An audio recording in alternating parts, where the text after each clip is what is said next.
लड़का एक झपकी से जागा तो पाया कि उसे एक विशालकाय चील अपने घोंसले में उठा लाई है। उसके पास ही कुछ नन्ही चीलें थीं जो अभी अभी अंडे से निकली थीं। मौका पाकर छोटी सी लड़की चुपके से वहां से निकलने की सोच रही थी, लेकिन तभी उसने देखा कि कुछ शेर पेड़ के तने से होते हुए चील के घोंसले की ओर चढ़ रहे हैं। सौभाग्य से विशाल चील समय पर लौट आई और एक शेर को मार गिराया, लेकिन दूसरी तरफ से एक और शेर घोंसले में घुस चुका था। नन्ही चीलों की जान खतरे में देखकर शाओ वेई ने हथियार उठाया और शेर पर हमला कर दिया। हालांकि उसने खतरे को टाल दिया, पर तब तक सभी नन्ही चीलें शेर के हमले में मारी जा चुकी थी। विशाल चील की दर्द भरी चीखें सुनकर शाओ वेई मजबूरन मुड़कर वहां से निकल गई। रास्ते में उसने अपने पिता से रेडियो द्वारा संपर्क करने की कोशिश की, लेकिन पाया कि उसका कम्युनिकेशन डिवाइस खराब हो चुका है। अब उसे रास्ता खुद ही खोजना था। वो नदी के किनारे किनारे आगे बढ़ने लगा। आखिरी सांस लेने वाली ऑक्सीजन तरल का उपयोग करने के बाद उसके पास जहाज शिप तक पहुंचने के लिए सिर्फ 24 घंटे का समय बचा था। समय बचाने के लिए उसने वहीं मौजूद लकड़ियों से एक बेड़ा राफ्ट बना लिया और नदी में बहकर आगे बढ़ने लगी। लगातार सफर करते करते थकान से उसकी आंख लग गई। जब वो नींद से जागी तो देखा कि तापमान 0 डिग्री तक गिर चुका है और दूर तक नदी की सतह तेजी से जम रही थी। खतरे को समझते हुए वो तुरंत गर्म स्थान की ओर भागी, लेकिन तापमान लगातार गिरने से उसका शरीर धीरे धीरे सुस्त पड़ने लगा। उसका प्रोटेक्टिव सूट भी फिर से सफेद रंग में बदल गया, जिससे तापमान नियंत्रित नहीं हो पा रहा था। कुछ ही देर में वो ठंड से बेहोश होकर जमीन पर गिर पड़ी। अर्ध बेहोशी में उसे कुछ दिखाई दिया और फिर किसी ने उसे वहां से बाहर निकाल लिया। उसे गर्माहट महसूस हुई। जब उसने होश खोला तो देखा कि वही विशाल चील अपने शरीर से उसे ढके हुए थी और बेहद कम तापमान में उसकी जान बचाते बचाते खुद मर चुकी थी। ये दृश्य शाओ वेई के दिल को गहराई से झकझोर गया,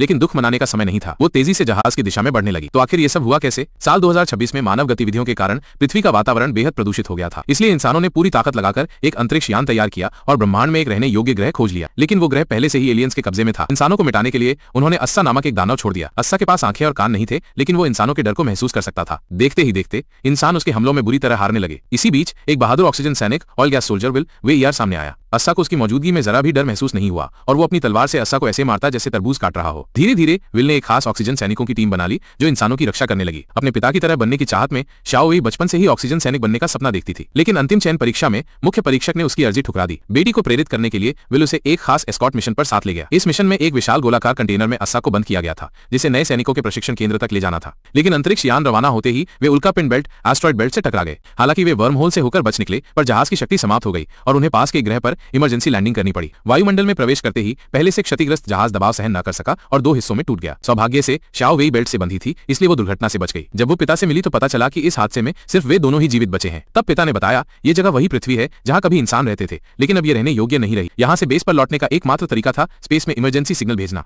लेकिन दुर्भाग्य से कॉकपिट का सिग्नल ट्रांसमीटर पहले ही टूट चुका था।